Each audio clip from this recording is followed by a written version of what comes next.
Hello friends, borebai Bodo Job Info official YouTube channel da voice attend sabai logoफोर मानोना गगा मोनगासिनो दङ दा मा खालामनो लोगोफोर official notification आं नोंथांमोन लाबोबाय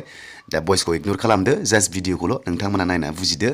आरो apply को नोंथांमोना खालामनानै लानो हासिगोन दा लोगोफोर DRDO साख्रि ओंखारदों गासै 1000 नि बारा दं पोस्टआ 10 पासनिफ्रायनो हागोन HS पाससिम डिग्री पाससिम स' बिनिफ्राय लास्ट डेटआ 7 डिसेम्बरसिम थागोन दा अनलाइन एप्लाइ लिंकआ बेनो डिसक्रिप्शनाव नोंथांमोना एप्लाइ खालामबा जेब्लायबो डेस्कटप खालाम मबाइलखौहाय स' बिनिफ्राय रटेट मड खालामनानै ला अब्लासो लिंकआ गेवगोन नङाब्ला नोंथांमोना गेवनाय नङा दा नैबे जाबाय अफिसियेल नटिफिकेशन जों नायगोन फैदो अफिसियेल नटिफिकेशन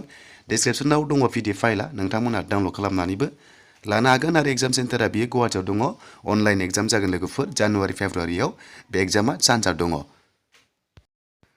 दा फार्स्टनि पोस्टआ जाबाय जुनियर ट्रान्सलेसन अफिसार अके बेयाव नोंथांमोना मास्टार डिग्री खालामनांगोन हिन्दी नङाब्ला इंलिशनिफ्राय स' अब्लासो नोंथांमोना बेयाव एलिजिबल जागोन बैसोआ 30 इयार्ससिमल' मेक्सिमाम ST हिसाबै 35 सिम मोनगोन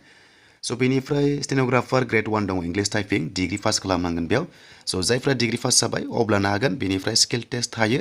स' नोंथांमोना 10 मिनिट्सआव 100 वर्ड्स लिरनांगौ नै बेबादि दङ स' नोंथांमोना मोनदों बैसोआ 35 इयार्स ST फ्रा आरो नर्मेला 30 इयार्ससिम बेयाव हागोन स' दानिया जोङो HS पास लेभेलखौ नायनोसै 601 and 2 बेनिफ्राय 701 and 2 बेयाव HS पास जानो हागोन बेयाव डिग्री नाङा 10 पास हाया HS पास जाथारनांगोन स्टेनोग्राफाराव टाइपिं इंलिश एबा हिन्दी बेयाव नोंथांमोना नायना लादो स' लोगोफोर बेयाव नोंथांमोना बेयावबो टाइपिं टेस्ट दङ हिन्दीबा 30 वर्ड्स पर मिनिट लिरनांगोन आरो इंलिशबा 35 वर्ड्स पर मिनिट नोंथांमोना कम्पिउटाराव टाइपिं खालामनांगोन आरो अब्लानो पास जागोन स' बेनिफ्राय बैसोआ 18 निफ्राय 27 इयार्स नर्मेला ST फ्रा 32 इयार्ससिम 5 इयार्स बारा मोनो नालाय स' नोंथांमोना बेयाव एलिजिबल जागोन स' बेनिफ्राय 801 सिकिउरिटि एसिस्टेन्टआव नोंथांमोना HS पास खालामनांगोन स' बेनिफ्राय बेयाव जेबो डिप्ल'मा नाङा थ' नोंथांमोना नुनो मोनदों HS पास बानो नोंथांमोना बेयाव एलिजिबल जागोन बैसोआ सेमानो दङ स' नोंथांमोना बेखौ नायना लादो दानिया फैबाय 10 पास लेभेलाव भेहिकेल अपारेटर 10 पास बानो जागोन स' नोंथांमोना नुनो मोनदों बेनिफ्राय लाइसेन्स थानांगोन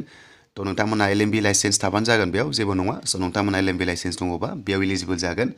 स' बेनिफ्राय इन्जिन ड्राइभार दङ थ' बेयावबो 10 पास जानो हागोन स' नोंथांमोना 10 पास हागोन स' बेनिफ्राय ड्राइभिं नोंथांमोना रोंनाय जानांगोन 18 निफ्राय 27 इयार्ससिम बाट जोंनि STफ्रा बारा मोनखायो स' नोंथांमोना बेखौ नुनो मोनदों फायार इन्जिन ड्राइभार आरो बियो स' बेनिफ्राय लास्टआव दङ फायारमेनाव स' नोंथांमोना बेयाव HS पास खालामनांगोन स' बेनिफ्राय मोनसे बाथ्रा बेयाव नटिस खालाम जायफ्रानिखि 10+2 एबा HS पाससिम लेभेलसिम मोनसे स्कुल थायोना रिकगनाइज जानाय अब्ला नोंथांमोना